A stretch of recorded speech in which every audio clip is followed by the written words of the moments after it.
അതിൻ്റെ റോമാലേഖനം 13 അധ്യായം 1 മുതൽ 10 വരെയുള്ള വാക്യങ്ങളിൽ നിന്ന് ഞാൻ തിരുവചനത്തിൽ നിന്ന് ചില ദൈവിക മർമ്മങ്ങൾ,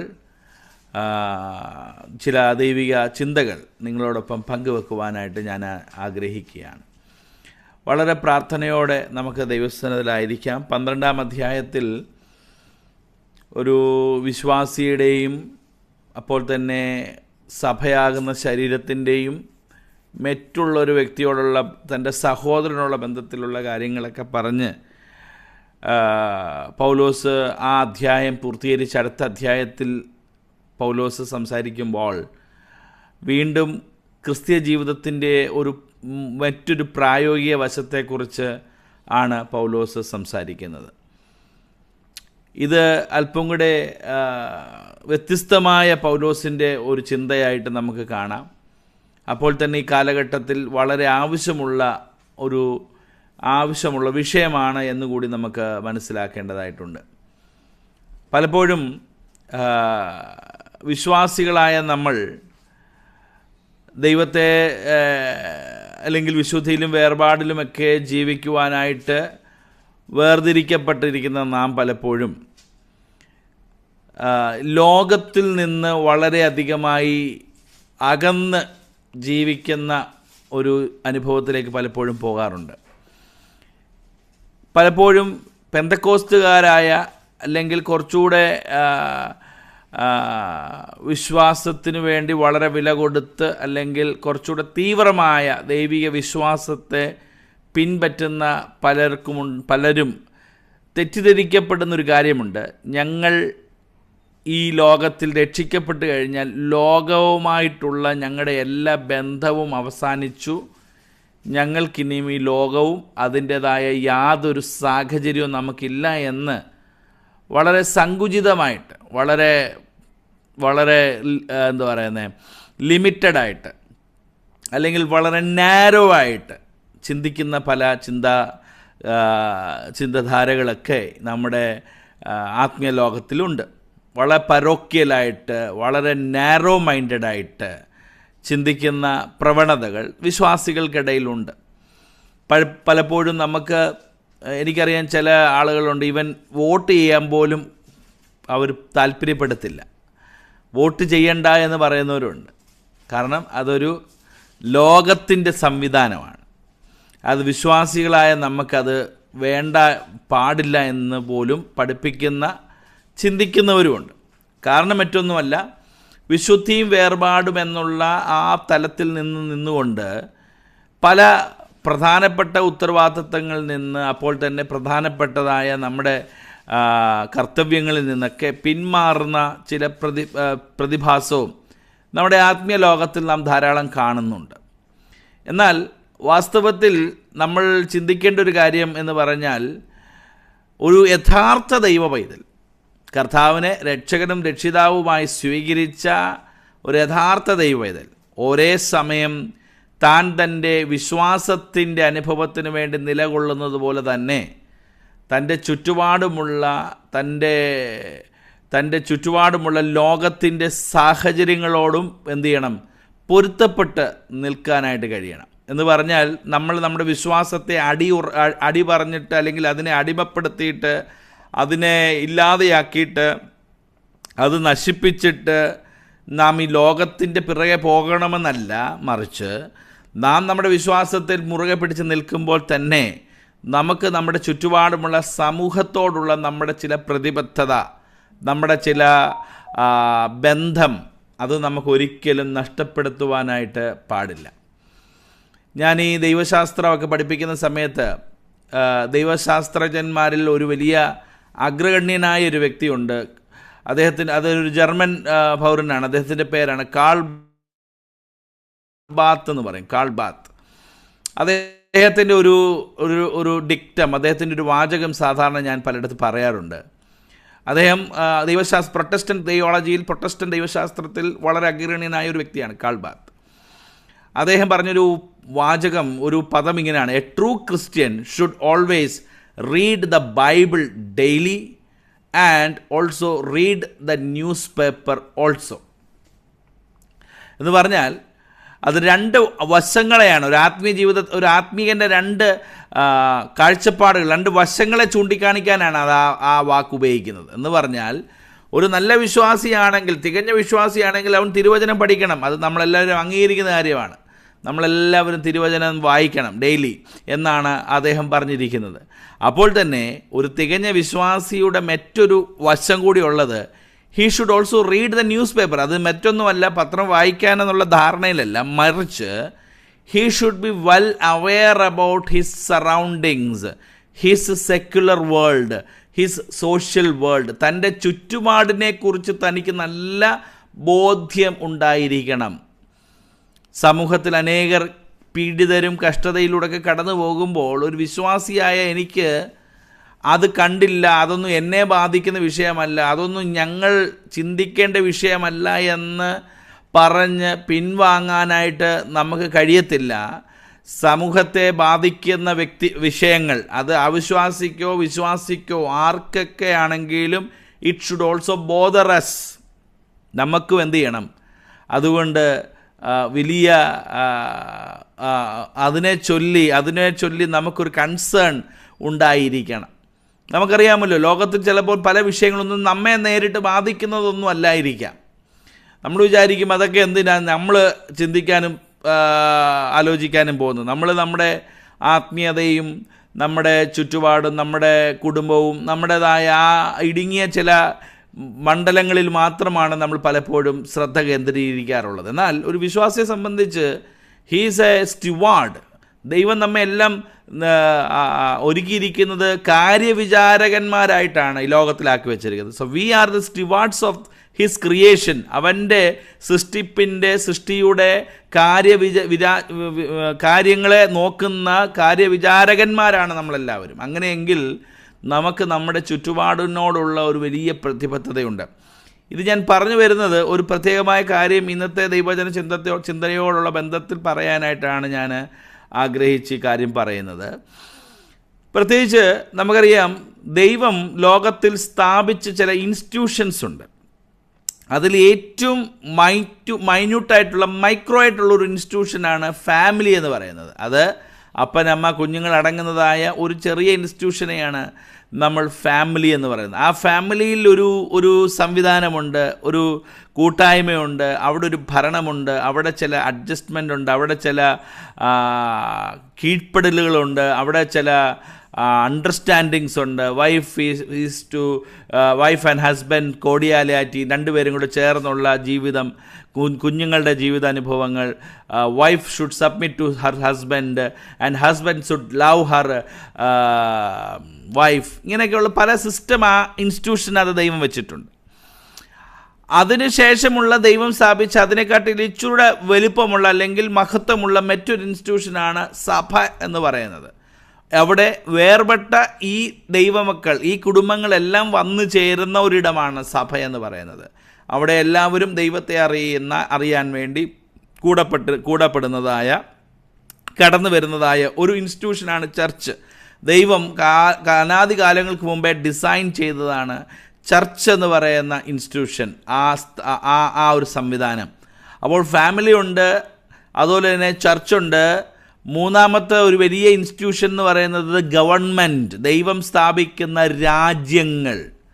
അപ്പോൾ നമ്മുടെ ചുറ്റുപാടും കാണുന്ന ഭരണവും ഭരണ സംവിധാനവും രാജ്യവും രാജാക്കന്മാരും നേതാക്കന്മാരും തലവന്മാരും എല്ലാം ദൈവത്തിൻ്റെ ആ വലിയ ഇൻസ്റ്റിറ്റ്യൂഷൻ്റെ ഭാഗമാണ്. നമ്മൾ ചിലപ്പോൾ ജനാധിപത്യ രാജ്യത്ത് നമ്മൾ ഇലക്ട് ചെയ്ത് അവരെ തിരഞ്ഞെടുത്തൊക്കെ ആക്കി വച്ചിരിക്കുന്നതെങ്കിലും പ്രൈസ് ദ ലോർഡ്, ഇവരെ എല്ലാം ദൈവമാണ് ആ സ്ഥാനത്ത് ആക്കി വച്ചിരിക്കുന്നത്. So the leaders, the government leaders, the kings are God's agent or God's appointed figures, personalities in this world. ദൈവം നിയമിച്ചിരിക്കുന്ന, ദൈവത്തിൻ്റെ നിയമത്തിനനുസൃതമായി പ്രവർത്തിക്കാൻ ദൈവം ആക്കി വച്ചിരിക്കുന്നവരാണ് ഈ ഭരണാധികാരികളും രാജാക്കന്മാരുമൊക്കെ. അപ്പോൾ ഈ മൂന്ന് പ്രധാനപ്പെട്ട ഇൻസ്റ്റിറ്റ്യൂഷൻ ലോകത്തിന് ദൈവം നൽകിയിട്ടുണ്ട്. ഒന്ന് ഫാമിലി, രണ്ട് ചർച്ച്, മൂന്ന് ദി ഗവൺമെൻറ് എന്ന് പറയുന്നത്. അപ്പോൾ പൗലോസ് ഈ 13-ാം അധ്യായം 1 മുതൽ 10 വരെയുള്ള വാക്യങ്ങളിൽ ഈ മൂന്നാമത്തെ ഇൻസ്റ്റിറ്റ്യൂഷനോടുള്ള ബന്ധത്തിലുള്ള ചില കാര്യങ്ങളാണ് ഓർപ്പിക്കുന്നത്. ഫാമിലിയെക്കുറിച്ച് തിരുവചനത്തിൽ ധാരാളം ഇടങ്ങളിൽ നമ്മൾ കാണുന്നുണ്ട്, സഭയെക്കുറിച്ച് ധാരാളം കാണുന്നുണ്ട്. പൗലോസ് വളരെ സ്പെസിഫിക്കലി പറയുന്ന മൂന്നാമത്തെ ആ ദൈവത്തിൻ്റെ ദൈവിക ഇൻസ്റ്റിറ്റ്യൂഷനായ രാജ്യം അല്ലെങ്കിൽ ദ ഗവൺമെൻറ്, അതിനെക്കുറിച്ച് പൗലോസ് ഈ അധ്യായത്തിൽ താഴോട്ട് ഓർപ്പിക്കുകയാണ്. ഇവിടെ പ്രധാനമായിട്ടും ഈ ഗവൺമെൻറ് അല്ലെങ്കിൽ നമ്മളെ ഭരിക്കുന്നവരോടുള്ള ബന്ധത്തിൽ ഒരു വിശ്വാസിയുടെ കടപ്പാട്, ബിലീവേഴ്സ് സെക്യുലർ ഡ്യൂട്ടി, ഈ ലോകത്തിൽ ആയിരിക്കുമ്പോൾ നമ്മെ ഭരിക്കാനായിട്ട് ദൈവം ചിലരെ നിയമിച്ചിട്ടുണ്ട്. ആ ദൈവം നിയമിച്ചിരിക്കുന്ന വ്യക്തികളോടുള്ള ബന്ധത്തിൽ ഒരു വിശ്വാസിയുടെ കടപ്പാട് എന്താണെന്നുള്ളത് പൗലോസ് വളരെ സെക്യുലർ ടച്ചോടുകൂടി, പ്രൈസ് ദി ലോർഡ്, വളരെ പ്രായോഗിക തലത്തിൽ നിന്നുകൊണ്ട് എന്ത് ചെയ്യുകയാണ്, പൗലോസ് ഇത് ഓർപ്പിക്കുകയാണ്. അപ്പോൾ ഇവിടെ 3 പ്രധാനപ്പെട്ട ചിന്തകൾ ഇന്ന് ഞാൻ നിങ്ങളോട് പങ്കുവെക്കാം. The first thing is the submissive aspect of our duty. നമ്മുടെ കർത്തവ്യങ്ങളുടെ സബ്മിസീവ് അല്ലെങ്കിൽ ഏൽപ്പിക്കപ്പെടുന്ന, കീഴടങ്ങുന്ന ഒരു തലം. നമ്മൾ ജോലി ചെയ്യുമ്പോൾ അല്ലെങ്കിൽ നമ്മൾ ഒരു കർത്തവ്യം നിറവേറ്റുമ്പോൾ അത് നമ്മുടെ എന്തോ വലിയ പദവി ആണ് എന്നതിനേക്കാട്ടിലപ്പുറമായി അത് ചിലതിനോടുള്ള കീഴ്പ്പെടലിലൂടെ ഉൾപ്പെടുന്നതാണ് ഈ കർത്തവ്യം എന്ന് പറയുന്നത്. അതിന് റോമാലേഖനം 13-ാം അധ്യായം അതിൻ്റെ 1 മുതലുള്ള വാക്യങ്ങൾ വായിച്ചു വരുമ്പോൾ നമുക്ക് ഈ വാക്ക് കാണാനായിട്ട് കഴിയും. 1-ാമത്തെ വാക്യം ഇങ്ങനെയാണ് വായിക്കുന്നത്: ഏത് മനുഷ്യനും ശ്രേഷ്ഠ അധികാരികൾക്ക് കീഴടങ്ങട്ടെ. Praise the Lord. The word submission ഇന്ന് വളരെ ആളുകൾക്ക് പ്രയാസമുള്ള അല്ലെങ്കിൽ വളരെ ഇറിറ്റേറ്റബിൾ ആയിട്ടുള്ള അല്ലെങ്കിൽ അങ്ങനെ അത്ര പെട്ടെന്ന് ഏറ്റെടുക്കാൻ പറ്റാത്തതായ ഒരു കാര്യമാണ് കീഴടങ്ങുക എന്ന് പറഞ്ഞാൽ, കീഴ്പ്പെടുക എന്ന് പറഞ്ഞാൽ, അല്ലേ? നമ്മളാരും കീഴ്പ്പെടാനായിട്ട് നമുക്ക് പലപ്പോഴും ഉള്ളിൽ നിന്നൊരു ആഗ്രഹമില്ല. നമുക്ക് രാജ്യങ്ങൾ തമ്മിൽ യുദ്ധം നടക്കുമ്പോഴും ഇവിടുത്തെ പ്രധാന പ്രശ്നം ആരാദ്യം കീഴടങ്ങും എന്നുള്ളതാണ്, അല്ലേ? ആരെങ്കിലും ഒരാൾ കീഴടങ്ങിയാൽ ഈ പറയുന്ന യുദ്ധമൊക്കെ എന്നേ തീരും. ആരും കീഴടങ്ങുന്നില്ല. അത് നമ്മുടെ എല്ലാ തലത്തിലും ഈ പ്രശ്നം പൊതുവെ നമ്മുടെയൊക്കെ ജീവിതത്തിൽ ബാധിക്കുന്നതാണ്. അത് കുടുംബത്തിലാണെങ്കിലും സഭയിലാണെങ്കിലും രാജ്യത്തിലാണെങ്കിലും കീഴ്പ്പെട്ടു പോകുന്നതായ മനോഭാവം പലപ്പോഴും നമുക്ക് വളരെ പ്രയാസമുള്ള ഒരു സംഗതിയാണ്. എന്നാൽ ഇവിടെ പൗലോസ് അപ്പോസ്തലൻ ഓർപ്പിക്കുന്നത്, നിങ്ങൾ കീഴടങ്ങണം, ശ്രേഷ്ഠ അധികാരികൾക്ക് എന്ത് ചെയ്യണം? കീഴടങ്ങണം. Praise the Lord. ശ്രേഷ്ഠ അധികാരികൾക്ക് കീഴടങ്ങണം. കാരണം അവിടെ പറയുന്നൊരു കാര്യം, ദൈവത്താൽ അല്ലാതെ ഒരധികാരവുമില്ലല്ലോ, ഉള്ള അധികാരങ്ങളോ ദൈവത്താൽ നിയമിക്കപ്പെട്ടിരിക്കുന്നു. So the very submission is because that is the command of God. ദൈവത്തിൻ്റെ വലിയ കൽപ്പനയാണ്. അത് പറയുന്നുണ്ടല്ലോ, ദൈവത്താൽ അല്ലാതെ ഒരധികാരവും ഇല്ലല്ലോ. ദൈവമാണ് എല്ലാ അധികാരികളെയും നിയമിക്കുന്നത്. ഉള്ള അധികാരങ്ങളോ ദൈവത്താൽ നിയമിക്കപ്പെട്ടിരിക്കുകയും ചെയ്യുന്നു. ഇത് പൗലോസ് പറയുമ്പോൾ നമ്മൾ അതിൻ്റെ പശ്ചാത്തലം നമ്മൾ നന്നായിട്ടൊന്ന് മനസ്സിലാക്കണം. ഇത് പൗലോസ് പറയുമ്പോൾ ആ ചരിത്രകാരന്മാരുടെ അല്ലെങ്കിൽ പ്രത്യേകിച്ച കാലഘട്ടത്തിൻ്റെ പഠനം വെച്ച് നോക്കുമ്പോൾ ഈ പൗലോസ് പറയുമ്പോൾ ആരുടെ കാലഘട്ടത്തിലാണ് ഈ പറയുന്നതെന്നറിയാമോ? ലോകം കണ്ട അല്ലെങ്കിൽ ക്രിസ്ത്യാനികൾ കണ്ടിട്ടുള്ളതിൽ വെച്ച് ഏറ്റവും ഘോരമായ പീഡനങ്ങൾ അഴിച്ച് ക്രിസ്ത്യാനികളെ ഉന്മൂലനാശനം ചെയ്യാൻ അല്ലെ അവരെ ഉപദ്രവിക്കുവാനായിട്ട് ലോകത്തിൽ അവതരിച്ച ഒരു വലിയ ചക്രവർത്തിയുണ്ട്, നീറോ ചക്രവർത്തി എന്ന് പറയും. നമ്മൾ പലപ്പോഴും അദ്ദേഹത്തെക്കുറിച്ചൊക്കെ ഇങ്ങനെ പറഞ്ഞു കേട്ടിട്ടുണ്ട്. നീറോ ചക്രവർത്തി വളരെ ക്രൂരനായ, നിഷ്ഠൂരനായ, സ്വന്തം അമ്മയും ഭാര്യയും വരെയും ഉപദ്രവിച്ച് കൊല്ലുന്നതിന് മടി കാണിക്കാത്ത ഒരു ചക്രവർത്തിയായിരുന്നു നീറോ ചക്രവർത്തി. അപ്പോൾ ഈ നീറോ ചക്രവർത്തി പ്രത്യേകിച്ച് തൻ്റെ അധികാരത്തിൻ്റെ ആ വലിയൊരു ശ്രേഷ്ഠതയും ഹുങ്കും അഹങ്കാരവും നിമിത്തമായിട്ട് വളരെയധികമായി അധികാരത്തിൻ്റെ ആ വലിയ ഉന്നതിയിൽ നിന്നുകൊണ്ട് ക്രിസ്ത്യാനികളെയൊക്കെ വളരെ ശക്തമായി പീഡിപ്പിക്കുന്ന ഒരു വ്യക്തിയായിരുന്നു നീറോ ചക്രവർത്തി. നീറോ ചക്രവർത്തി ഭരിക്കുന്ന സമയത്ത് ആ കാലയളവിലാണ്, അല്ലെങ്കിൽ ക്രിസ്ത്യാനികൾ നേരിട്ടതായ 10 പീഡക കാലഘട്ടമുണ്ട്. ചരിത്രം പഠിക്കുന്നവർക്കറിയാം. The early great 10 persecutions of Christianity എന്ന് നാം ചിന്തിക്കുമ്പോൾ ആദ്യത്തെ 10 ഭരണാധികാരികൾ ക്രിസ്ത്യാനികൾക്കെതിരെയുള്ള പീഡനങ്ങൾ അഴിച്ചുവിട്ടത് ചരിത്രം ഇന്നും സാക്ഷി നിർത്തുന്ന ഒരു കാര്യമാണ്. The history is already cleared that Christians has already faced 10 great tribulations or 10 great persecutions from different kingdom or different kings of the Roman Empire. അപ്പോൾ ഈ പൗലോസ് പറയുന്ന സമയം നീറോ ചക്രവർത്തി ഭരണം നടത്തുന്ന ഒരു സമയത്ത് ആണ് പൗലോസ് ഇത് പറയുന്നതാണ് പൊതുവേ പറയപ്പെടുന്നത്. അങ്ങനെയെങ്കിൽ പൗലോസിൻ്റെ വാക്ക് എത്രമാത്രം അത് ലോജിക്കലി റിലയബിൾ ആണെന്ന് നമ്മളൊന്ന് ചിന്തിച്ച് നോക്കേണ്ട സമയമാണ്, അല്ലെങ്കിൽ ചിന്തിച്ച് നോക്കേണ്ടതാണ്. കാരണം പൗലോസ് പറയുന്ന അധികാരികൾക്ക് കീഴടങ്ങണം. ഏതാ ഈ നീറോയ്ക്ക് കീഴടങ്ങുമെന്ന് എന്ന് പറഞ്ഞാൽ ക്രിസ്ത്യാനികളെയൊക്കെ വളരെയധികമായി പീഡിപ്പിച്ചുകൊണ്ടിരിക്കുന്നതായ നീറോ ചക്രവർത്തി ഭരിക്കുന്ന സമയത്ത് ഈ ചക്രവർത്തിയോടെ മുന്നിൽ കീഴടങ്ങി അതേ ദൈവത്തിൻ്റെ അധികാരത്തിന്മേലാണ് അവിടെ നിൽക്കുന്നത് എന്ന് പറയാൻ തക്കവണ്ണം പൗലോസ് എത്രമാത്രം വിശാലതയോടാണ് ആ കാര്യങ്ങളെ കാണുന്നത്. അപ്പോൾ ഒന്നാമത്തെ കാര്യം, this is A command of God.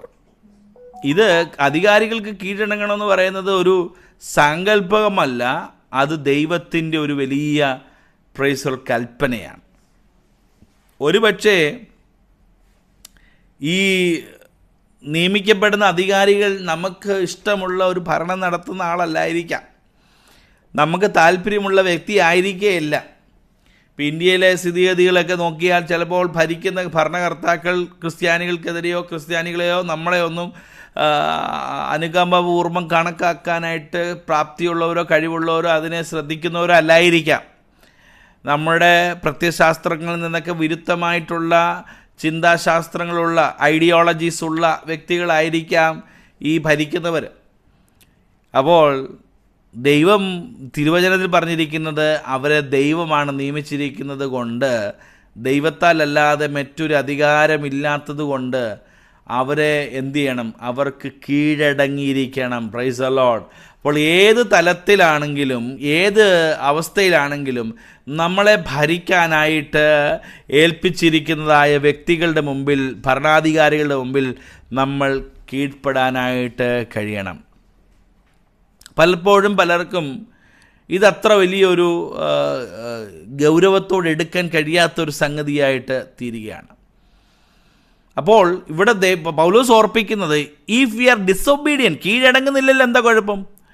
കീഴടങ്ങുന്നില്ല എങ്കിൽ അത് ദൈവത്തിൻ്റെ സംവിധാനത്തോടുള്ള മറുതലിപ്പാണെന്ന് തന്നെയാണല്ലേ അവിടെ പറയുന്നത്.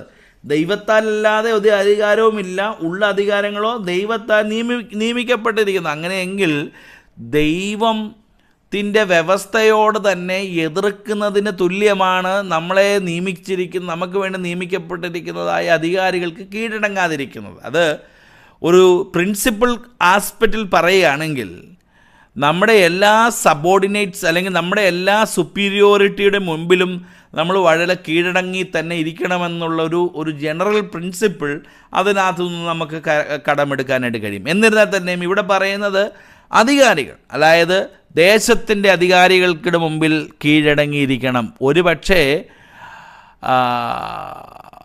ആ വ്യക്തി എൻ്റെ ഇഷ്ടങ്ങൾക്ക് വ്യത്യസ്തമായിട്ടായിരിക്കാം ജീവിക്കുന്നത്, അല്ലെങ്കിൽ ആ ഭരണകർത്താക്കളോ ഭരണ സംവിധാനവും എൻ്റെ ഇഷ്ടത്തിന് വിരോധമായിട്ടായിരിക്കും ജീവിക്കുന്നത്. അപ്പോഴും നമ്മൾ ദൈവത്തിൻ്റെ മുമ്പിൽ അധികാരികൾക്ക് കീഴടങ്ങിയിരിക്കണം. എന്നാൽ ഒരു ക്ലോസിനകത്തുള്ളത് പൗലോസിൻ്റെ ജീവിതത്തിൻ്റെ അനുഭവത്തിൽ തന്നെ പറയാം. നമ്മൾ അധികാരികൾക്ക് കീഴടങ്ങിയിരിക്കുമ്പോൾ തന്നെയും ദൈവിക പ്രമാണത്തിന് അല്ലെങ്കിൽ ദൈവിക പ്രമാണത്തിന് വിരുദ്ധമായ ഒരു സംവിധാനമാണ് അധികാരികൾ നമ്മുടെ മേൽ അടിച്ചേൽപ്പിക്കുന്നതെങ്കിൽ ദൈവിക പ്രമാണത്തിന് വിഘ്നമുണ്ടാകുന്ന, if we are not able to the laws of the God to submit ourselves to the earthly kings, അവിടെ എന്താണ് ചെയ്യേണ്ടത്? വാസ്തവത്തിൽ ദൈവിക പ്രമാണത്തിന് വിരുദ്ധമായി നിൽക്കുന്ന ഒരു ഭരണമാണെങ്കിൽ ഡെഫിനറ്റ്ലി നാം ദൈവവചനത്തിൻ്റെ പ്രമാണത്തിനനുസരിച്ച് അതിനെ അനുസരിക്കാൻ തയ്യാറാകണം. അതിനെ അനുസരിക്കാൻ തയ്യാറാകുന്നത് കൊണ്ടാണ് പൗലോസിനെതിരെ പീഡനങ്ങളുണ്ടാകുന്നത്, പൗലോസിനെ പിടിച്ച് ജയിലിടുന്നത്.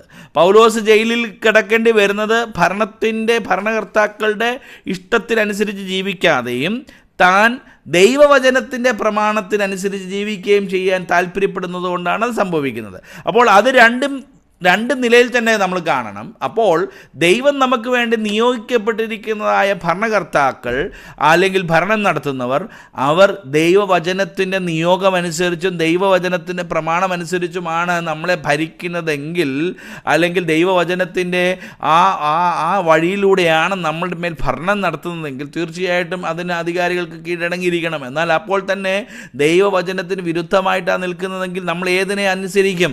ദൈവവചനത്തെ അനുസരിക്കുമോ അതോ ഭരണകർത്താക്കളെ അനുസരിക്കുക? തീർച്ചയായിട്ടും നമ്മുടെ പ്രയോറിറ്റി ദൈവവചനത്തെ അംഗീകരിക്കുക, ദൈവവചനത്തിൽ ആശ്രയിക്കുക, കീഴ്പ്പെടുക എന്നുള്ളതാണ്. രണ്ടാമത്തെ ഒരു കാര്യം അവിടെ വീണ്ടും കാണുന്നത്, all things are under the control of God. അവിടെ തന്നെ പറയുന്നുണ്ടല്ലോ, ഉള്ള അധികാരങ്ങളോ ദൈവത്താൽ നിയമിക്കപ്പെട്ടിരിക്കുന്നു. അപ്പോൾ ഈ ലോകത്തിൽ വരുന്ന സകല പ്രയോഗങ്ങളും എല്ലാം ദൈവമാണ്. Everything it is coming to this world is under the control of God. ദൈവം ആണ് എല്ലാവരെയും അതാത് സ്ഥാനങ്ങളിൽ ആക്കി വച്ചിരിക്കുന്നത്. So God is the one who oversees the events of the history. നമ്മൾ ഓർക്കരുത്, ഇവിടെ നടക്കുന്ന യുദ്ധവും ഇതെല്ലാം മനുഷ്യൻ ഉണ്ടാക്കി വെക്കുന്നതാണെന്ന്. തീർച്ചയായിട്ടും മനുഷ്യനെ അതിൻ്റെ കോസ് ഉണ്ടെങ്കിലും everything is under the control of God. ദൈവത്തിൻ്റെ നിർണയമില്ലാതെ ഇതൊന്നും ഒരു മനുഷ്യന് ഒരു കുഞ്ഞു വിരലനക്കാൻ പറ്റത്തില്ല. അതല്ലേ, ഉള്ള അധികാരങ്ങളോ ദൈവത്താൽ നിയമിക്കപ്പെട്ടിരിക്കുന്നു. ദൈവമാണ് ഇതിൻ്റെ എല്ലാം പവറിനെ റെഗുലേറ്റ് ചെയ്യുന്നത്. May be we may not be knowing the other end. So regardless who is in power, they are there because the Lord allowed them to fulfill His purpose and His power. അപ്പോൾ ദൈവം സകലത്തിൻ്റെയും കർത്താവാണ്, നിയന്ത്രിതാവാണ്. അതിനെ support ചെയ്യുന്ന വേദഭാഗങ്ങളുണ്ട്. രാത്രി ഞാൻ അത് എടുത്ത് വായിക്കുന്നില്ല, വേണേൽ കുറിച്ച് വെക്കാം. സങ്കീർത്തനം 62:11, സങ്കീർത്തനങ്ങൾ 62:11 വേണമെങ്കിൽ ഒന്ന് പെട്ടെന്ന് വായിക്കാം. സങ്കീർത്തനം 62:11 ഒന്ന് വായിക്കാമോ? സങ്കീർത്തനം 62:11. ബലം ദൈവത്തിനുള്ളതെന്നും ദൈവം ഒരിക്കൽ അരുളി ചെയ്തു, ഞാൻ 2 പ്രാവശ്യം കേട്ടുപിരിക്കുന്നു. അപ്പോൾ every control is with God himself. താൻ ആഗ്രഹിക്കുന്നത് പോലെ തൻ്റെ ഇഷ്ടം ഈ ഭൂമിയിലെല്ലാം നിവർത്തിക്കുന്ന ദൈവമാണ്. ഇസ്രായേലിൻ്റെ ചരിത്രത്തോടുള്ള ബന്ധത്തിലും എല്ലാം നാം പരിശോധിച്ച് നോക്കിയാൽ ദൈവമാണ് നെബൂഖദ്നേസറിനെ ആ രാജ്യത്തിൻ്റെ രാജാവാക്കി മാറ്റിയതും അവനെ ഒരു ഒരു പശുവിനെ പോലെ പുല്ല് തീറ്റിക്കുന്നവനാക്കി മാറ്റിയതും ദൈവം തന്നെയാണ്. So God is in control. മൂന്നാമത്തെ ഒരു കാര്യം, അതിൻ്റെ 2ാമത്തെ വാക്യം മുതൽ താഴോട്ട് വായിച്ചു വരുമ്പോൾ we can see the counsel of God. ദൈവത്തിൻ്റെ വ്യവസ്ഥകളെക്കുറിച്ച് കാണുന്നു. അവിടെ നമ്മൾ വായിക്കുന്നത് 2 മുതൽ താഴോട്ടുള്ള വാക്യങ്ങൾ. ആകയാൽ അധികാരത്തോട് മറക്കുന്നവൻ ദൈവവ്യവസ്ഥയോട് മറക്കുന്നവരോ ശിക്ഷാവധി പ്രാപിക്കും. വാഴുന്നവർ സൽപ്രവൃത്തിക്കല്ല ദുഷ്പ്രവൃത്തിക്കത്രേ ഭയങ്കരം. അധികാരസ്ഥനെ ഭയപ്പെടാതിരിക്കുവാൻ ഇച്ഛിക്കുന്നവോ നന്മ ചെയ്യുക, എന്നാൽ അവനോട് പുകഴ്ച ലഭിക്കും. നിന്റെ നന്മയ്ക്കായിട്ടല്ലോ അവൻ ദൈവ ശുശ്രൂഷകനായിരിക്കുന്നത്. നീ തിന്മ ചെയ്താലോ ഭയപ്പെടുക. വെറുതെയല്ല അവൻ വാൾ വഹിക്കുന്നത്. അവൻ ദോഷം പ്രവർത്തിക്കുന്നവൻ്റെ ശിക്ഷയ്ക്കായി പ്രതികാരിയായ ദൈവ ശുശ്രൂഷകർ തന്നെ. ഇപ്പോൾ ദ കൗൺസിൽ ഓഫ് ഗോഡ്, ദൈവത്തിൻ്റെ വ്യവസ്ഥകൾ, 2 കാര്യങ്ങൾ അവിടെ ഉണ്ട്. ഒന്ന്, we need to obey the government laws അല്ലേ, അതല്ലേ പറഞ്ഞത്. ആകയാൽ അധികാരത്തോട് മറക്കുന്നവൻ ദൈവവ്യവസ്ഥയോട് മറക്കുന്നവരോ ശിക്ഷാവധി പ്രാപിക്കും. സോ ദൈവത്തിൻ്റെ വചനത്തിൽ പൗലോസ് വളരെ വ്യക്തമായി ഓർപ്പിക്കുകയാണ്, ദൈവത്തിൻ്റെ വ്യവസ്ഥയെന്ന് പറയുന്നത് നമ്മുടെ മേൽ ആക്കി വച്ചിരിക്കുന്നതായ ഭരണ സംവിധാനങ്ങൾ അല്ലെങ്കിൽ റൂളേഴ്സ്, അവരുമായിട്ട് അവരുടെ അധികാരങ്ങൾക്കും അവരുടെ നിയമങ്ങൾക്കും നമ്മൾ കീഴ്പ്പെട്ടിരിക്കണം. അതുകൊണ്ട് തന്നെയാണ് നമ്മൾ പലപ്പോഴും ഓരോ രാജ്യത്തും, നമ്മൾ ഇന്ത്യയിലോ യു എയിലോ എവിടെ ആയിരുന്നാൽ തന്നെയും നമ്മൾ ആ രാജ്യത്തിൻ്റെ രാജ്യ നിയമങ്ങൾക്കനുസൃതമായി ജീവിക്കേണ്ടി വരുന്നത്. ജീവിക്കണം, അങ്ങനെ തന്നെ ജീവിക്കുകയും വേണം. Price the Lord. പലപ്പോഴും നമ്മൾ വിചാരിക്കാറുണ്ട് ഇതൊക്കെ നമ്മുടെ ആത്മീയതയെയും നമ്മുടെ വിശ്വാസത്തെയൊക്കെ ബാധിക്കുന്നുണ്ടോ? ഇല്ല. നമ്മൾ ഓരോ രാജ്യത്തിലായിരിക്കുമ്പോൾ അവിടുത്തെ നിയമങ്ങൾ എന്താണോ ആ നിയമങ്ങൾക്കനുസൃതമായി ജീവിക്കുന്നത് ആണ് ദൈവിക വ്യവസ്ഥ. ദൈവമാണ് അത് അങ്ങനെ ആക്കി വച്ചിരിക്കുന്നത്. Price the Lord. May be the rulers അവരുടെ റൂൾ ചിലപ്പോൾ വ്യത്യസ്തമായിരിക്കാം, നമ്മുടെ ജീവിതത്തിൻ്റെ ആശയങ്ങൾ വ്യത്യസ്തമായിരിക്കാം. എന്നാലും we have not supposed to rebel against it, but to submit ourselves. കാരണം ദൈവമാണ്, ദൈവത്തിൻ്റെ കൺസെൻ്റ് അനുസരിച്ചാണ് ഈ ഭരണകർത്താക്കൾ ഭരണം നടത്തുന്നത്. ആ ദൈവത്തിൻ്റെ കൺസെൻ്റ് അനുസരിച്ച് ഭരണം നടത്തുമ്പോൾ if we are against to that rulers, that means we are against the God's ordinance and God's rule. ദൈവത്തിൻ്റെ വ്യവസ്ഥയോട് തന്നെ എതിർക്കുന്നതിന് തുല്യമാണ് എന്നാണ് ഇവിടെ അപ്പോസ്തലൻ ഓർപ്പിച്ചിരിക്കുന്നത്. അപ്പോൾ തന്നെ ഒരു കാര്യം കൊണ്ട് ഞാൻ അടിവരയിട്ട് പറയാം, ദൈവിക വ്യവസ്ഥയ്ക്ക് വിരോധമായിട്ട് പോകുന്ന അല്ലെങ്കിൽ രാജഭരണം നടത്തുന്നവരൊക്കെയും ദൈവിക പ്രമാണത്തിന് വിരുദ്ധമായിട്ടാണ് സഞ്ചരിക്കുന്നതെങ്കിൽ നമ്മൾ ദൈവവചനം തന്നെ പ്രമാണിക്കാനായിട്ട് വളരെ മുന്നിൽ നിൽക്കണം. രണ്ടാമത്തെ ഒരു കാര്യം അവിടെ 4-ാമത്തെ വാക്യത്തിൽ വായിക്കുമ്പോൾ നമ്മൾ വായിക്കുന്നത് ഒബ്സർവ് ഗവൺമെൻ്റൽ ലീഡേഴ്സ്. നമ്മുടെ മേൽ അധികാരപ്പെടുത്തിയിരിക്കുന്നതായ എല്ലാവർക്കും വേണ്ടിയും എല്ലാവരെയും കീഴ്പ്പെട്ട്, അവരുടെ മുമ്പാകെ കീഴ്പ്പെട്ട് നാം എന്ത് ചെയ്യണം? അത് സന്തോഷത്തോടെ ആ നിയമവ്യവസ്ഥയ്ക്കുള്ളിൽ തന്നെ ജീവിക്കണം. അപ്പോൾ ഈ ബൈബിൾ പ്രകാരം ഇറ്റ് ഈസ് വെരി ക്ലിയർ, ഈ രാജ്യങ്ങളും രാജവ്യവസ്ഥകളും ഈ ഭരണങ്ങളും മന്ത്രിയും എല്ലാം ഇവിടെ വരുന്നത് is the arm of the Lord. ദൈവത്തിൻ്റെ ഒരു കരം തന്നെയാണ് to maintain the order of the society. ഈ രാജ്യത്തിൻ്റെയും അല്ലെങ്കിൽ നമ്മൾ അധിവസിക്കുന്ന ലോകത്തിൻ്റെ എല്ലാം ഒരു സന്തുലിത അവസ്ഥ നിലനിർത്താനായിട്ട് ദൈവം തന്നെ നിയമിച്ചിരിക്കുന്നവരാണ് മന്ത്രിമാരും നമ്മുടെ ഭരണകർത്താക്കളൊക്കെ. So there should be a submissive aspect in our duty as a Christian. ഒരു ക്രിസ്ത്യാനി എന്ന നിലയിൽ കീഴ്പ്പെടുന്ന അനുഭവം നമുക്ക് ഉണ്ടാകണമെന്നതാണ് വചനം നമ്മെ ഓർപ്പിക്കുന്നത്. അടുത്ത ഭാഗത്തേക്ക് വരാം. രണ്ടാമത്തെ കാര്യം, the supportive aspect of our duty. ഇനിയും ഒന്ന് കീഴ്പ്പെടുന്ന മനോഭാവമാണെങ്കിൽ, രണ്ട് നമ്മുടെ സപ്പോർട്ട് ചെയ്യുന്ന കാര്യങ്ങൾ. അത് 6-7 വാക്യങ്ങൾ വായിക്കുന്നത്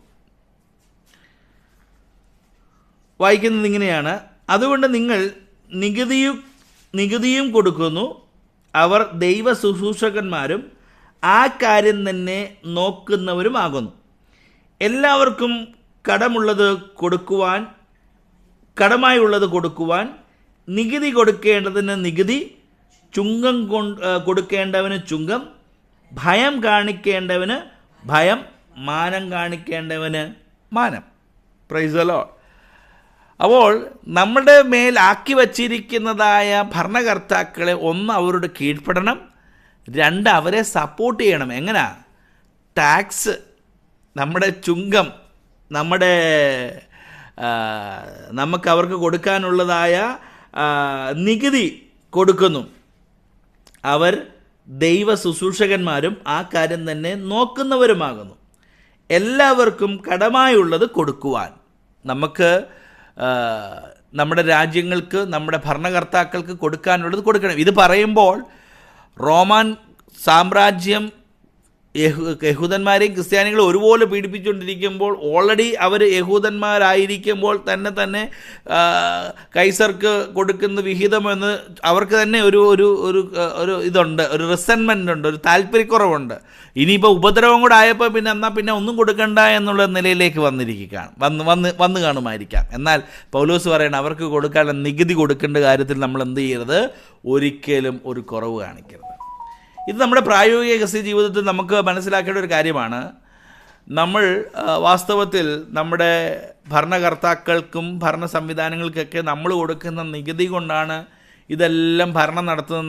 നമ്മളെ പോറ്റിപ്പുലർത്തുന്നത്, നമുക്ക് വേണ്ടി കാര്യങ്ങളെല്ലാം ചെയ്യുന്നത് നമ്മുടെ പണമാണ്. നമ്മളതിനകത്ത് കുറവ് വരുത്തിയാൽ അത് നമുക്ക് തന്നെയാണ് ക്ഷീണം വരുന്നത്. പലപ്പോഴും ഇത് പറയുമ്പോൾ നമ്മൾ ഓർക്കും, നമ്മളെ ഈ ചിലരുണ്ട് എന്തെങ്കിലും കുറച്ച് ലാഭത്തിന് വേണ്ടി ടാക്സൊക്കെ വെട്ടിച്ചുരുക്കുന്നവരുണ്ട്, ടാക്സ് കൊടുക്കാതിരിക്കുന്നവരുണ്ട്. ഈ ഇന്ത്യയിലൊക്കെ നമ്മൾ സാധാരണ ശ്രദ്ധിച്ചിട്ടുള്ളതാണ്, ഇൻവോയ്സ് അല്ലെങ്കിൽ GST കുറയ്ക്കാൻ വേണ്ടി ഒറിജിനൽ ബില്ലിലൊക്കെ പൈസ കുറച്ച് കാണിക്കുന്നവരുണ്ട്. പക്ഷെ ദൈവമക്കളെ സംബന്ധിച്ച് ഇതെല്ലാം കൃത്യമായിട്ട് ചെയ്യേണ്ട ഒരു സംഗതിയാണ്. നമ്മളതിനകത്ത് ഒരു കണക്കിന് പോലും നമ്മൾ എന്ത് ചെയ്യാൻ പാടില്ല, നമ്മളതിനകത്ത് കുറവ് വരുത്താൻ പാടില്ല. Price the Lord. ഞാൻ സാധാരണ പറയാറുണ്ട്, ഇൻകം ടാക്സ് റിട്ടേൺസ് കൊടുക്കുന്നതിൽ വിശ്വാസികൾ മുൻപന്തിയിൽ നിൽക്കണം. അഥവാ ഇൻകം കൂടുതലുണ്ടെങ്കിൽ. വാസ്തവത്തിൽ ദൈവവചനത്തിൽ അതാണ് പറഞ്ഞിരിക്കുന്നത്. എന്ത് ചെയ്യുക? നികുതി കൊടുക്കുന്നു അല്ലേ? അതുകൊണ്ട് നിങ്ങൾ നികുതിയും കൊടുക്കുന്നു, അവർ ദൈവ ശുശ്രൂഷകന്മാരും ആ കാര്യം തന്നെ നോക്കുന്നവരുമാകുന്നു. ഞാനൊരു ഉദാഹരണം പറയാം. ഈ പണ്ട് ഞങ്ങളുടെ വീട്ടിൽ എൻ്റെ പിതാവിനെ നിങ്ങൾ ഓൺലൈനിലൊക്കെ കണ്ടിട്ടുണ്ടാകാം. ഒരിക്കലും ഞങ്ങൾ പെരുന്നാട്ടിലുള്ള വീട് മേടിക്കേണ്ട ഒരു സമയത്ത്, ഈ ഞങ്ങൾ വീടല്ല, നമ്മൾ ഞങ്ങളവിടെ ഒരു ചെറിയ സ്ഥലം മേടിച്ച് അവിടെ വീടൊക്കെ വെക്കാനായിട്ട് ഞങ്ങൾ സ്ഥലം മേടിച്ചു ഞങ്ങളുടെ നാട്ടിൽ തന്നെ. അപ്പം ഈ ആധാരം എഴുതുന്ന കാര്യങ്ങൾ വന്നപ്പോൾ ഈ ആധാരം എഴുതുന്ന ആൾ ഒരു അഡ്വൈസ് കൊടുത്തു എൻ്റെ പിതാവിനോട്. സാറേ, നമുക്ക് ഈ ആധാരത്തിൻ്റെ അകത്തെ ഈ വസ്തുവിൻ്റെ മൂല്യം, വില കുറച്ച് കാണിച്ചാൽ അതിൻ്റെ അനുസരിച്ചുള്ള മുദ്രപത്രം മേടിച്ചാൽ അതിൻ്റെ എഴുത്തുകൂലിയൊക്കെ അതിനനുസരിച്ച് കുറയും. നിങ്ങൾക്ക് ആ കാര്യങ്ങൾ അറിയാതിരിക്കാം, അങ്ങനെയുള്ള കാര്യങ്ങൾ ചെയ്തിട്ടുള്ളവർക്കറിയാതിരിക്കാം. ഇപ്പം നമ്മുടെ കേരളത്തിലൊക്കെ ഇത്ര ലക്ഷം രൂപയുടെ ഒരു വസ്തുവാണ് മേടിക്കുന്നതെങ്കിൽ അതിന് ആനുപാതികമായിട്ടുള്ള മുദ്രപത്രവും ടാക്സ് നമ്മൾ കൊടുത്തുള്ള ഈ ഡീഡ്സ് എഴുതുന്ന പേപ്പർ അതിൻ്റെ സംവിധാനങ്ങളൊക്കെ ചെയ്യുമ്പോൾ അതിൻ്റെ കൃത്യമായ തുക കാണിച്ച് ആ തുകയ്ക്കനുസൃതമായിട്ടാണ് ഇത് കൊടുക്കുക. അപ്പോൾ അതിനനുസരിച്ച് ഇതിൻ്റെ ഫീസ് കാര്യങ്ങൾ അതിൻ്റെ ഗവൺമെൻറ് ടാക്സുകളൊക്കെ വർദ്ധിക്കും. അപ്പോൾ ഈ എഴുതുന്ന ആളൊരു അഡ്വൈസ് ചെയ്ത്, എല്ലാവരും സാധാരണ അങ്ങനെ ചെയ്യാറുള്ളത്, ഈ മേടിക്കുന്ന തുക എന്ത് ചെയ്യത്തില്ല, അതേപടി അതിനത് കാണിക്കാറില്ല. കാരണം എന്താണെന്ന് ചോദിച്ചാൽ, അതേപടി കാണിച്ചാൽ അത് നല്ല എമൗണ്ട് ഓഫ് ടാക്സ് നമ്മൾ ഈ മുദ്രപത്രത്തിനൊക്കെ കൊടുക്കേണ്ടി വരും. അതുകൊണ്ട് നമ്മളെന്തായാലും പാർട്ടികൾ തമ്മിൽ കാശ് മേടിച്ചത് കൊടുത്തതും ഒക്കെ ഒരു ഭാഗത്തിരുന്നോട്ടെ, പക്ഷേങ്കിൽ നമ്മൾ ഈ മുദ്രപത്രത്തിൽ കാണിക്കുമ്പോൾ അത് കുറച്ചേ കാണിക്കാവൂ എന്ന് ഇങ്ങനൊരു സജഷൻ പറഞ്ഞു. അപ്പോൾ ഞാൻ എൻ്റെ പിതാവിനെ പുകഴ്ത്തി പറയുകയല്ല. എൻ്റെ പിതാവ് അവരോട് പറഞ്ഞത്, അതൊരിക്കലും നമ്മൾ ദൈവത്തിൻ്റെ അല്ലെങ്കിൽ നാമത്തിന് വിരുദ്ധമാണ്. കാരണം നമ്മൾ ഈ രാജ്യത്തിന് നികുതി കൊടുക്കുന്നത്, ഈ നികുതിക്ക് ഒരു 5 പൈസ പോലും നമ്മളതിനകത്ത് കുറയ്ക്കാൻ പാടില്ല. അത് അങ്ങനെ ചെയ്യുന്നത് സത്യത്തിൽ ഒരു വഞ്ചനയാണ്. അപ്പോൾ നമ്മൾ എത്ര രൂപയ്ക്കാണോ മേടിച്ച് ആ രൂപയ്ക്ക് അനുസരിച്ചുള്ള പത്രമാണ് മേടിക്കേണ്ടത്. അപ്പോൾ ഇത് കേട്ടപ്പോൾ അവർക്ക് എന്തോ ഒരു വലിയ പുതുമ പോലെ തോന്നി. കാരണം ഇതൊന്നും മനുഷ്യരാരും അങ്ങനെ ചെയ്യുന്നതല്ലല്ലോ, ഇതെന്തിനാ ഇങ്ങനെ പറയുന്നത്. എനിവേ, ഞങ്ങൾ അങ്ങനെ തന്നെ എടുത്ത് എന്ത് ചെയ്തു, അത് അങ്ങനെ തന്നെ ചെയ്തു. ഇൻഫാക്റ്റ് ഞങ്ങൾക്ക് കുറച്ച് പൈസ കൂടുതലായി എന്നുള്ളത് സത്യം തന്നെ. ഞങ്ങൾക്ക് കുറച്ച് കൂടുതൽ പൈസ മുദ്രപത്രത്തിന് മേടിക്കേണ്ടതിനായിട്ടുള്ള പൈസ കുറച്ച് ഞങ്ങൾ സാധാരണഗതിയിൽ ആൾക്കാർ ചെയ്യുന്നതിനെക്കാട്ടി കൂടുതൽ പൈസ ഞങ്ങൾക്കായി. പക്ഷേ അതിൻ്റെ അണ്ടർലൈനിങ് കാര്യം എന്ന് പറയുന്നത്, നമ്മുടെ രാജ്യത്തിനും നമ്മുടെ ദേശത്തിനും നമ്മുടെ ഭരണാധികാരികൾക്കും കൊടുക്കേണ്ടതായ ടാക്സ്, നികുതിയിൽ ഒരു 5 പൈസ പോലും കുറയ്ക്കാനായിട്ട് ഇടയാകരുത്. That is a supportive aspect of our duty. ഞങ്ങൾ അന്ന് അങ്ങനെ ചെയ്തതുകൊണ്ട് പിൽക്കാലത്ത് ഞങ്ങളുടെ നാട്ടിലുള്ള കുറേ ആളുകൾക്ക് അതിൻ്റെ പ്രയോജനം ഉണ്ടായെന്നുള്ളത് വേറൊരു വസ്തുത. ഞങ്ങളുടെ നാട്ടിലൊരു വലിയൊരു KSEBയുടെ ഒരു സബ്സ്റ്റേഷൻ വരികയായിരുന്നു. വലുതായിട്ടൊരു കുറേ ഏറിയ അവർ ഗവൺമെൻറ് ഗ്രാബ് ചെയ്യുക. അപ്പം ഗവൺമെൻറ് ഗ്രാബ് ചെയ്യുമ്പോൾ അവർക്ക് നഷ്ടപരിഹാരം അല്ലെങ്കിൽ ആ വസ്തു കൊടുത്തവർക്കുള്ള അതിൻ്റെ ഭൂമിയുടെ വില കൊടുക്കണമല്ലോ. അപ്പം വില കൊടുക്കാനായിട്ട് അവർ ആ ഭൂമിയുടെ താരിഫ് നിശ്ചയിക്കാനായിട്ട് അവർ പറഞ്ഞു, നിങ്ങളുടെ ചുറ്റുപാടുമുള്ള ഏതെങ്കിലും വ്യക്തികളുടെ ട്രാൻസാക്ഷൻ ചെയ്ത ഡീഡിൻ്റെ കോപ്പി തരാമെങ്കിൽ അതിനകത്ത് വെച്ചിരിക്കുന്ന തുക എത്രയാണോ അതനുസരിച്ച് നിങ്ങൾക്ക് എന്ത് തരാം, നിങ്ങൾക്ക് നിങ്ങളുടെ ഭൂമിയുടെ നഷ്ടപരിഹാരം അല്ലെങ്കിൽ അതിൻ്റെ തുക തരാമെന്ന് പറഞ്ഞു. അപ്പോൾ അവരെല്ലാവരും ഇങ്ങനെ നെട്ടോട്ട് ഓടുകയാണ്. കാരണം എല്ലാവരും ഇങ്ങനെ കുറച്ച് വിലയാണ് വെച്ചിരിക്കുന്നത്. അതുകൊണ്ട് ആ വില വെച്ച് കാണിച്ചാൽ ആ വില ഇവർക്ക് കിട്ടത്തുള്ളൂ. അങ്ങനെ ഇരിക്കുമ്പോഴാണ് ആരോ പറഞ്ഞത്, അങ്ങ് ഇന്നടത്ത് ഒരു അച്ചായനുണ്ട്, അച്ചായൻ നല്ല അച്ചായൻ ഇങ്ങനെയൊക്കെയാണ് ചെയ്തേക്കുന്നത്, അച്ചായൻ്റെ ആധാരത്തിൻ്റെ കോപ്പി നമുക്ക് എടുക്കാമെന്നുണ്ട്. അങ്ങനെ ആൾക്കാരെല്ലാം നാട്ടുകാർ മൊത്തം ഞങ്ങളുടെ ആധാരത്തിൻ്റെ കോപ്പി എടുത്തുകൊണ്ട് പോവുകയാണ്. എന്നിട്ട് അത് ഗവൺമെൻറ്റിന് റെഫറൻസായിട്ട് വെക്കുകയാണ്. കാരണം ഇത്ര നോക്കി ഈ തുകയ്ക്കാണ് ഈ ഭൂമി ഇവിടെ മേടിച്ചിരിക്കുന്നത്, അതുകൊണ്ട് ഇതിൻ്റെ അടുത്ത് കിടക്കുന്ന ആ സബ്സ്റ്റേഷനുള്ള ഭൂമിയും ഈ വിലയ്ക്ക് തരണം. അങ്ങനെ ഗവൺമെൻറ്റിന് തന്നെ അതിശയമായിപ്പോൾ, ഇത്രയും വിലയ്ക്കുള്ള ഭൂമി ഇതിനകത്ത് വെച്ചിരിക്കുന്നുണ്ടല്ലോ എന്നുള്ളത്. അപ്പം അവർക്ക് അവസാനം ആ വില തന്നെ മറ്റുള്ളവർക്കെല്ലാം കൊടുക്കേണ്ടതായിട്ടും വന്നു. അത് ഞാൻ ഇതിൻ്റെ ഇടയ്ക്കൊന്ന് പറഞ്ഞതേ ഉള്ളൂ. സോ നമ്മുടെ supportive aspect of our duty as a Christian, നമ്മൾ കൊടുക്കേണ്ടതെല്ലാം എന്ത് ചെയ്യണം, നമ്മുടെ ഭരിക്കുന്നവർക്ക് കൊടുക്കണം. Our duty is to render monetary support to our nation, to our rulers.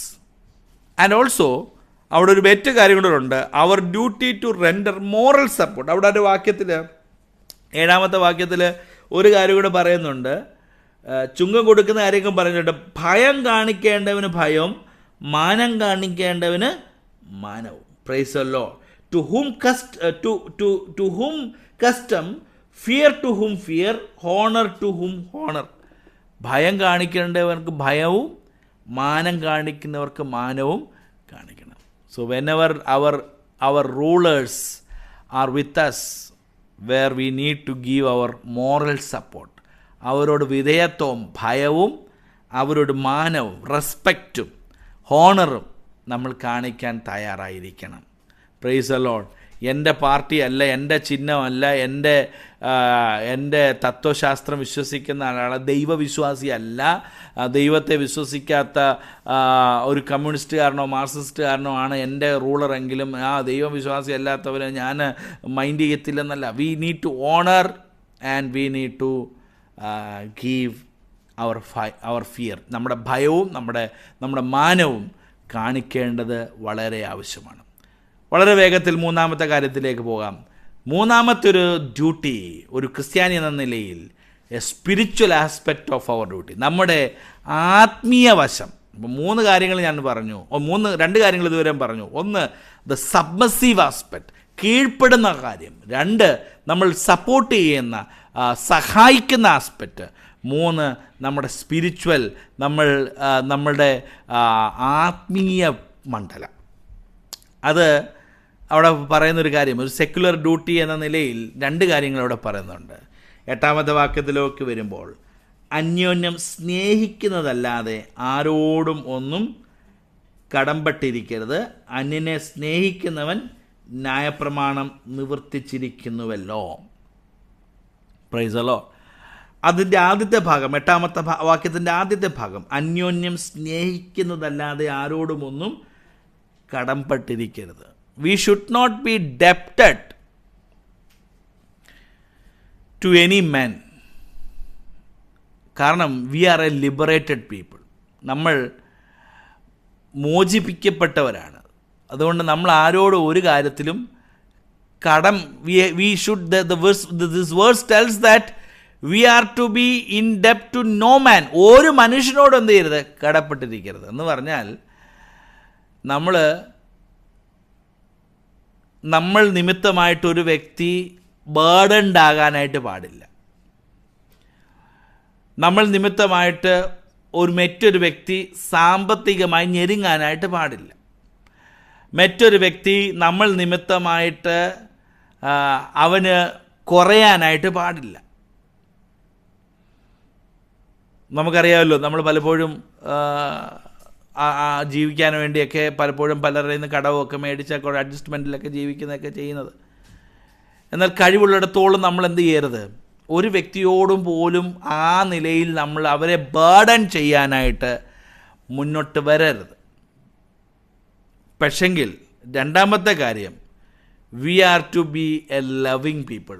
ഒരു കാര്യത്തിൽ കൊടുത്താലും അയ്യോ കടം തീരുന്നില്ലല്ലോ എന്ന് പറയേണ്ട വിഷയം ഏതിലാണെന്നറിയാമോ? സ്നേഹിക്കുന്ന കാര്യത്തിൽ. മറ്റൊരു കാര്യത്തിലും പൈസ മേടിച്ചാൽ അടുത്ത ദിവസം കൊടുക്കാൻ കഴിയണം, അതവർക്ക് ബേർഡൻ ആകരുത്. അല്ലെങ്കിൽ മറ്റെന്തെങ്കിലും കാര്യമുണ്ടെങ്കിൽ അതും ബേർഡൻ ആകരുത്.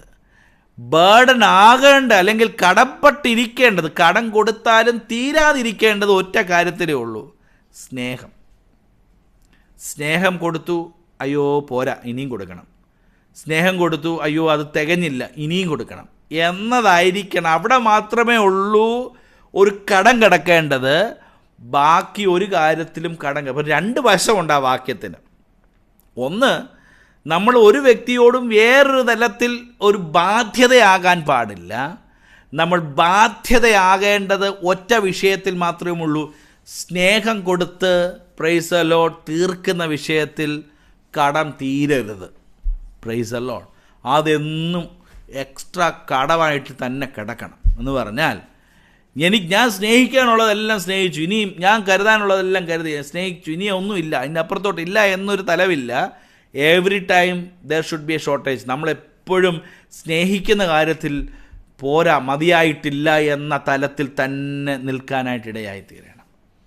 എന്നാൽ അപ്പോൾ തന്നെ മറ്റ് സംഗതികളിൽ we should not be burden to others. Praise the lord. അത് നമ്മുടെ സഹോദരങ്ങളാകാം, സഹജീവികളാകാം, നമ്മുടെ അയൽവക്കക്കാരാകാം, നമ്മുടെ സുഹൃത്തുക്കളാകാം, നമ്മുടെ വീട്ടുകാരാകാം, ആരൊക്കെ ആയാലും അവരോട് മറ്റൊരു കാര്യത്തിൽ നമ്മൾ കടംപെട്ടിരിക്കരുത്. Praise the lord. കഴിവുള്ളിടത്തോളം പ്രൈസ് ദി ലോർഡ് നമ്മൾ ആർക്കെങ്കിലും ഒരു ബാധ്യത ഉണ്ടാക്കിയിട്ടുണ്ടെങ്കിൽ അത് എത്രയും വേഗം തീർക്കാനായിട്ടുള്ള ഒരു വ്യഗ്രത നമുക്കുണ്ടായിരിക്കണം. എന്നാൽ സ്നേഹത്തിൻ്റെ കാര്യത്തിൽ മാത്രം അത് ബാധകമല്ല. Price the lord. അത് കൊടുത്താലും തീരാൻ പാടില്ല. Price the Lord.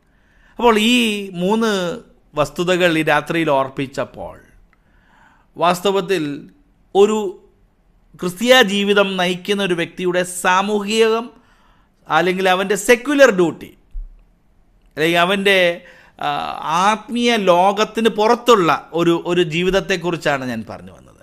ഞാൻ പറഞ്ഞല്ലോ, ഒരു വ്യക്തി നമ്മളെപ്പോഴും ഇങ്ങനൊരു ബോക്സിനകത്ത് ഒതുങ്ങിക്കൂടിയിരിക്കുന്നത് ആത്മീയ ബോക്സിനകത്താണ്. എന്നാൽ ആത്മീയ ബോക്സിന് വെളിയിലും നമുക്കൊരു ജീവിതമുണ്ട്.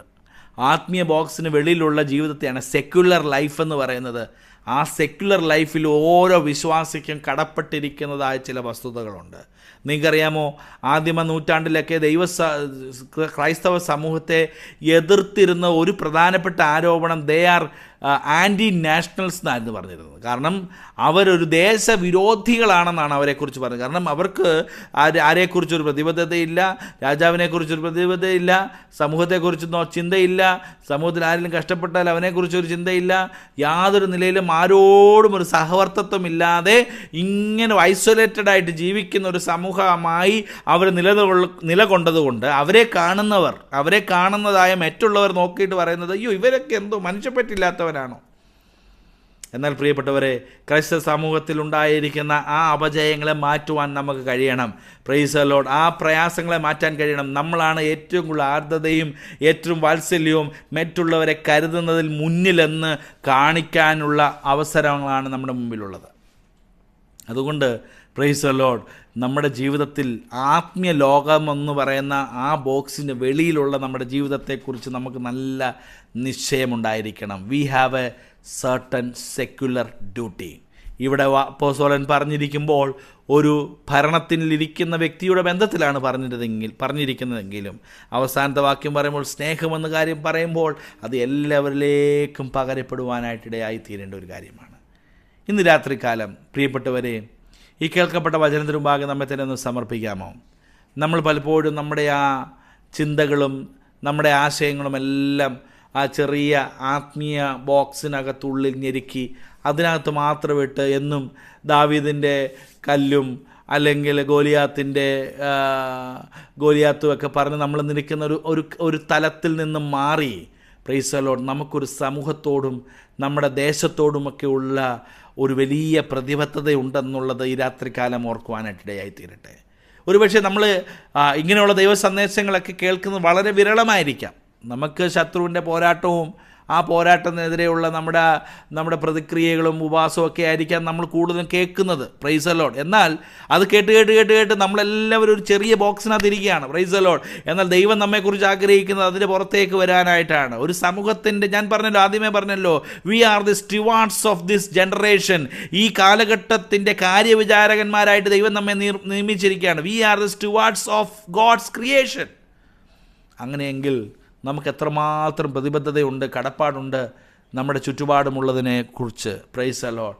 ആ ഒരു ആത്മീയ ബോധം, ആ ഒരു ആത്മീയ കാഴ്ചപ്പാടിൻ്റെ വിശാലത നമ്മളിൽ ഉണ്ടാകുവാൻ കർത്താവ് നമ്മെ സഹായിക്കുകയും അനുഗ്രഹിക്കുകയും ചെയ്യട്ടെ. നമ്മുടെ ക്രൈസ്തവ ചിന്തകൾക്കെല്ലാം, ക്രിസ്തീയ ചിന്തകൾക്കെല്ലാം ഒരു വിശാല മാനമുണ്ടാകുവാൻ കർത്താവ് നമ്മെ സഹായിക്കുകയും അനുഗ്രഹിക്കുകയും ചെയ്യട്ടെ.